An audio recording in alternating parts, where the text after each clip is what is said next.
তো থাম্বনেল দেখে চমকে যাওয়ার কিছু নেই, আসছি ডিটেলসে। যা কিছু আমার কাছে ইনফরমেশন এসে রিচ করেছে ডেফিনেটলি কথা বলবো, ডিটেলসেই কথা বলবো। কিন্তু তার আগে ট্রান্সফার রিলেটেড কিছু কথা বলার আগে আমার মনে হয় যে সুপার কাপের দিকে ফোকাস করা দরকার।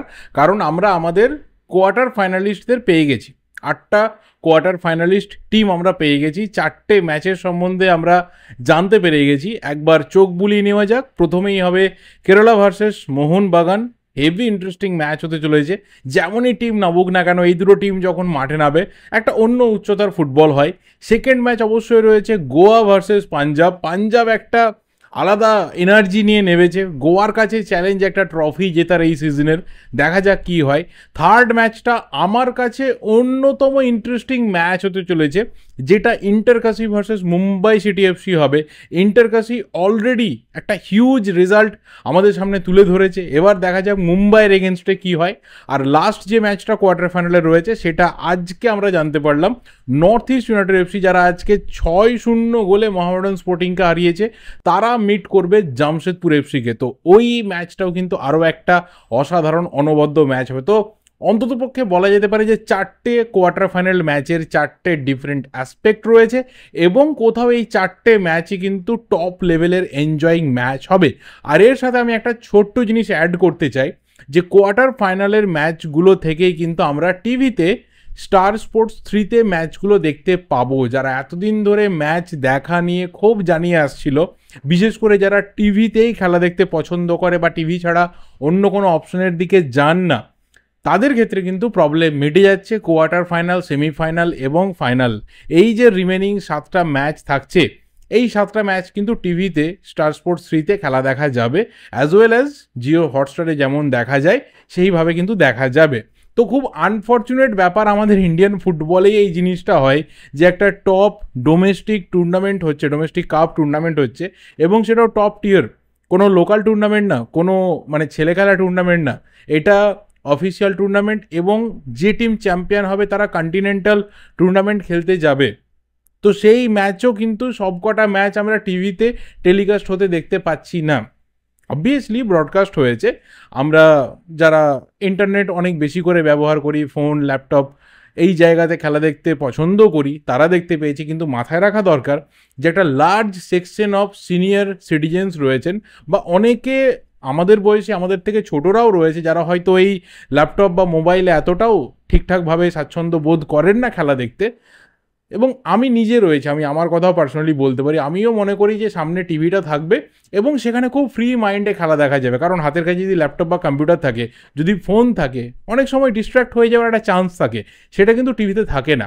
তো সেই টিভিতে কিন্তু আমরা খেলা দেখতে পেলাম না রাউন্ড অফ 16-এর ম্যাচগুলো। তো থ্যাঙ্কফুলি কোয়ার্টার ফাইনাল থেকে দেখতে পাবো। এটা নিয়ে তোমাদের কী কী ওপিনিয়ন রয়েছে, কে প্রবলেম ফেস করেছে, অবশ্যই কিন্তু কমেন্ট করে জানিও। Now come to the direct thing, যেটার জন্য হয়তো ভিডিওতে ম্যাক্সিমাম পিপলের ক্লিক করা, সেটা হচ্ছে যে ট্রান্সফার রিউমার। এবং অবশ্যই নোয়া সাদাওই, তাকে নিয়ে একটা মেজর ব্যাপার শেয়ার করা রয়েছে। কিন্তু তার আগে একজন প্লেয়ারের কথা বলতে চাই, যেটা সন্ধ্যের দিকে আজকালের তরফ থেকে আমি দেখলাম যে একটা ব্রেকিং এলো, যে কেভিন সিবিএ, একজন লাতিন আমেরিকান অর্থাৎ আর্জেন্টাইন একজন ডিফেন্ডার, 26 বছর বয়সে একজন সেন্টার ব্যাক, তার কোথাও চান্স রয়েছে মোহনবাগানে জয়েন করার। যেভাবে আজকালের রিপোর্টটা অন্ততপক্ষে আমি পড়লাম, বা হয়তো অনেকেই পড়েছে, সেটা দেখে অনেকেই হয়তো বুঝতে পারছে যে মোহনবাগান হয়তো খুব বিরাট লেভেলের ইন্টারেস্টেড। কিন্তু মোটামুটি যতটুকু আমার বিভিন্ন রকম চেক পয়েন্টস রয়েছে, যেখান থেকে আমি চেক করি, যতটুকু বন্ধুবান্ধবের সোর্স রয়েছে, সেখান থেকে কিন্তু মিক্স আপডেট আসছে। অনেকে বলছে যে হ্যাঁ, এটা ঠিক কথা যে সাউথ আমেরিকান বেশ কিছু প্লেয়ারের প্রোফাইল শর্ট লিস্টেড হয়েছে যারা স্পেনে ফুটবল খেলছে, এবং সেখানে পরিষ্কার বোঝা যাচ্ছে যে এই ইনপুটগুলো ডেফিনেটলি সোর্স হচ্ছে হোসে ফ্রান্সিসকো মোলিনা, টিমের হেড কোচ।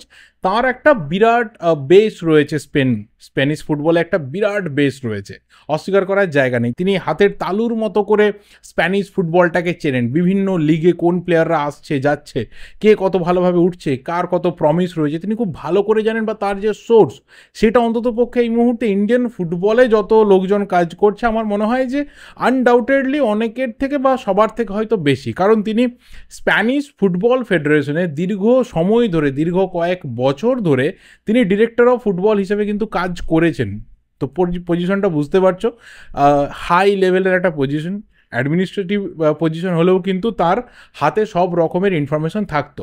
তো এই যে একটা ইয়াং প্লেয়ারকে মোহনবাগান টার্গেট করছে, এই টার্গেটটা যদি আগামী দিনে ঠিক হয় যে হ্যাঁ সত্যি এই প্লেয়ারটাকে টার্গেট করা হয়েছে, দেন আই হোপ কি এটা পুরোপুরি যা ক্রেডিট রয়েছে বা যা কিছু এখানে ইনফরমেশন শেয়ারিং রয়েছে ক্লাবের সাথে, সেই ক্রেডিটটা যাবে হোসে ফ্রান্সিসকো মলিনার ওপরে। এবার যদি প্লেয়ারের প্রোফাইল দেখি, ও হ্যাঁ, সোর্স মারফত যে দুটো মিক্সড রিয়াকশন আছে সেটা বলি, যে একদিকে অনেকে বলছে যে হ্যাঁ ঠিক কথায় বেশ কিছু সাউথ আমেরিকান প্লেয়ার, তার মধ্যে আর্জেন্টাইন রয়েছে, ব্রাজিলিয়ান রয়েছে, উরুগুয়ান প্লেয়ার রয়েছে যারা স্পেনে ফুটবল খেলছে, যাদের কাছে স্কিল এবং তার সাথে একটা কোথাও ফিজিক্যাল এবিলিটি দুটোই অনেক পরিমাণে ভালো এবং সেটাকে খুব ভালোভাবে ইন্ডিয়ান ফুটবলে ডেপ্লয় করা যায়। এই জায়গাটা কিন্তু ম্যানেজমেন্টের মধ্যে কথাবার্তা হয়েছে, যদি সাউথ আমেরিকা থেকে একটা ভালো ফুটবলার নিয়ে আসা যায়, এক বা দুজন অবধি নিয়ে আসা যায়।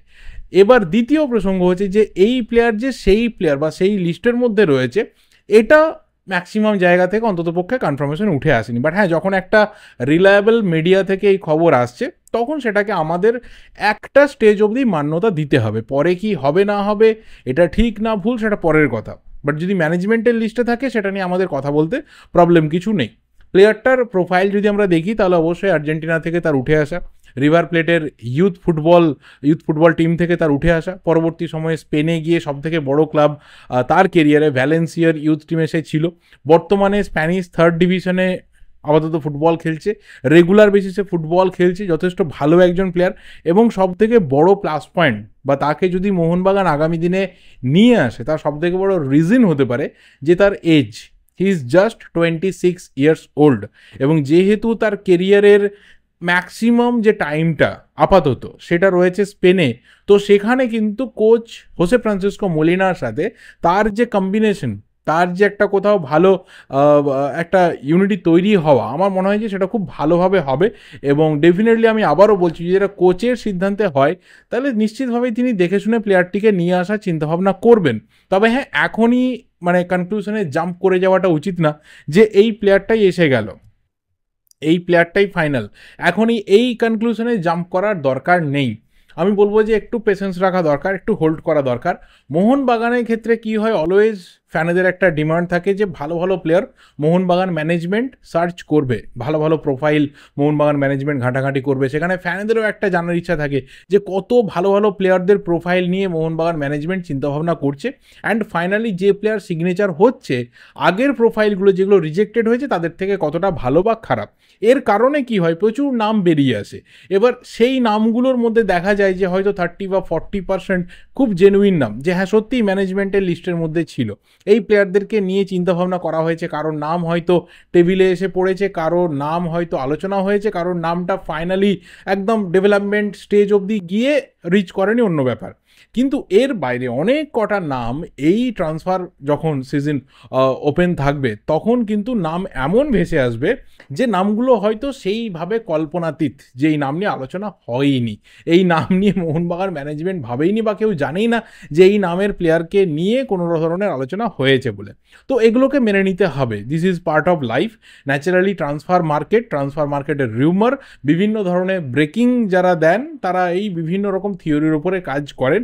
তো ন্যাচারালি যা কিছু মিডিয়া থেকে রিপোর্ট বেরিয়ে আসে সেটা নিয়ে কথা বলার দায়িত্বটা আমাদের।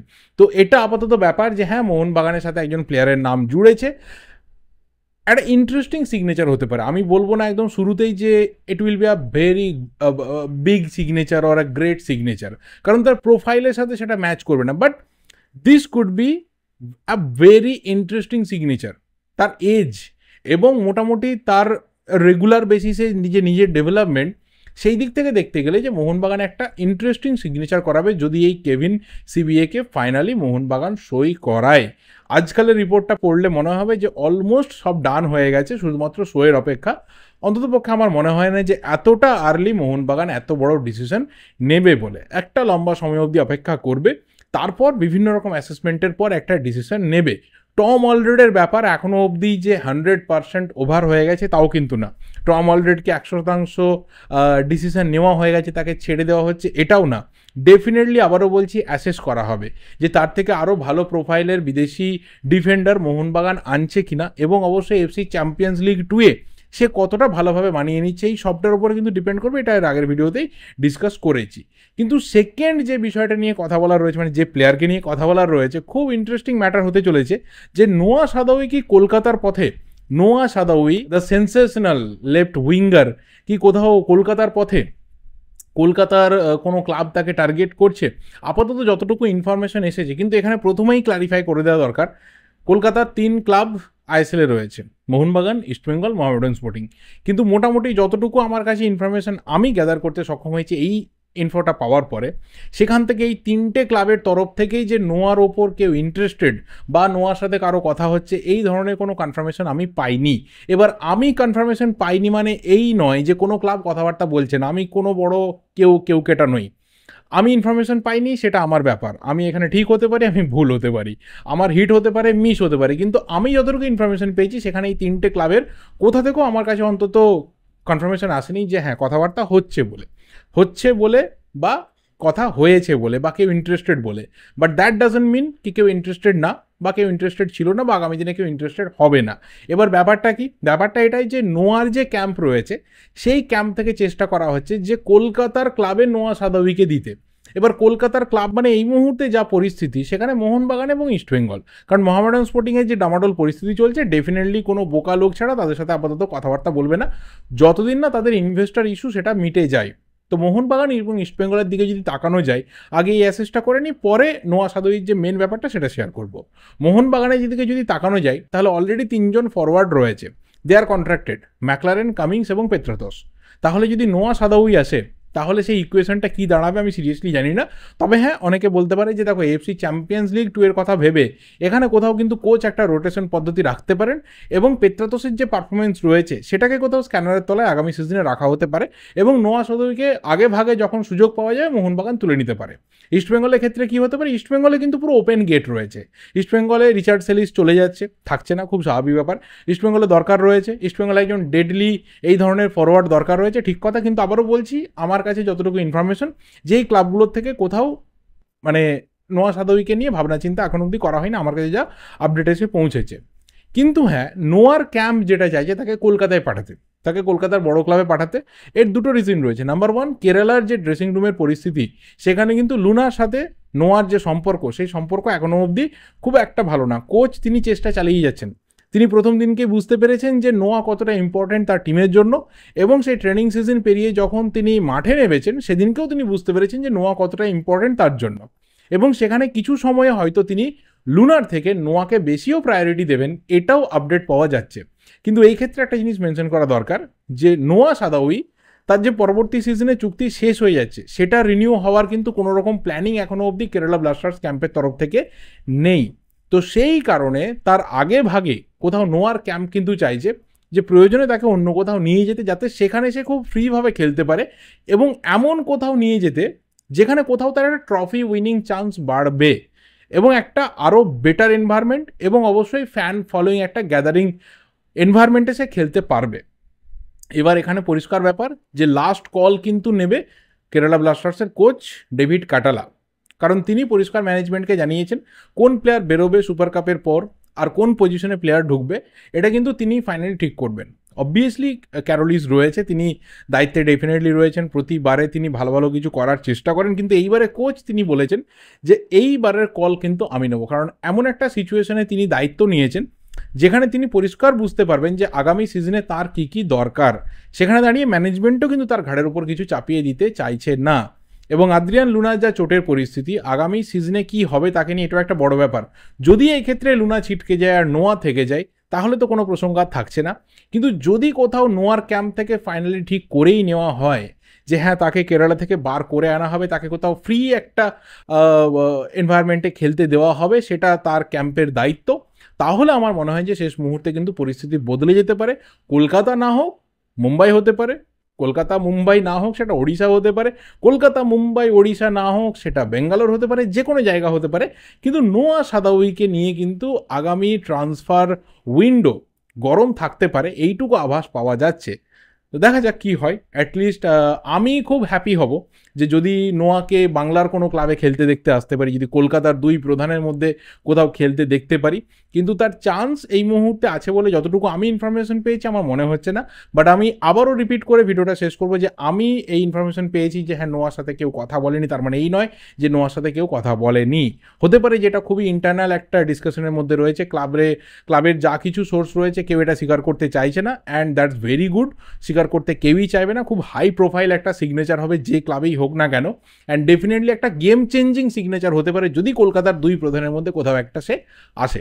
ইস্টবেঙ্গলের জন্য সেটা আইএসএল বা ডোমেস্টিক টুর্নামেন্টে, মোহনবাগানের জন্য সেটা ISL domestic tournament as well as সেটা কন্টিনেন্টাল টুর্নামেন্টে। তোমাদের কি ওপিনিয়ন অবশ্যই শেয়ার করে জানাতে থাকো।